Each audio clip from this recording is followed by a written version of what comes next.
touch on my mouth. Your goodness and mercy day. I see you. Praise the Lord, can I?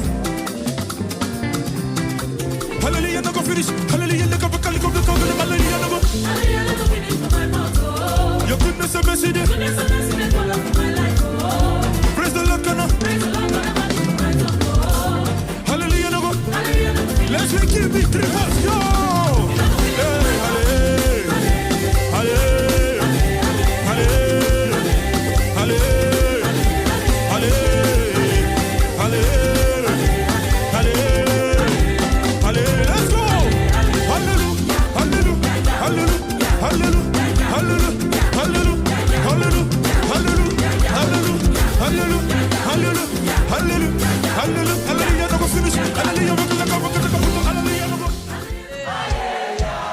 Présence de Dieu, c'est toi que je veux. Plus fort, présence de Dieu, c'est toi que je veux. Oui, dis-le, présence de Dieu, c'est toi que je veux. Dis-le plus fort, présence de Dieu, c'est toi que je veux. Plus fort, oui,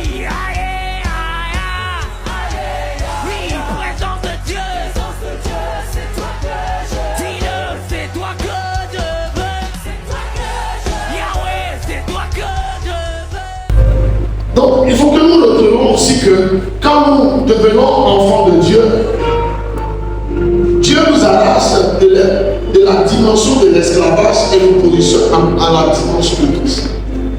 Gloire à Jésus. Amen. Est-ce que vous comprenez? Il nous enlève de la dimension d'esclavage et nous positionne à la dimension de Christ. Donc, nous devons comprendre qu'en tant qu'enfants de Dieu, nous sommes devenus héritiers de Christ, nous ne sommes plus au niveau de l'esclave.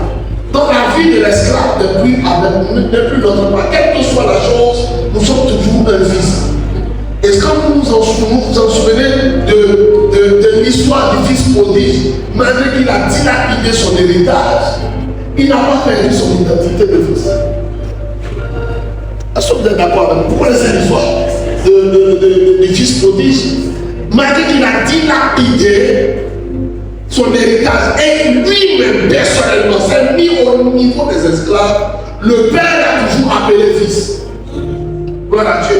Et lui-même, quand il est revenu même dans la maison, malgré qu'il n'avait plus l'héritage, il était toujours à la dimension du père, du fils pour le père. Il a dit, Père, j'ai péché contre Dieu et toi.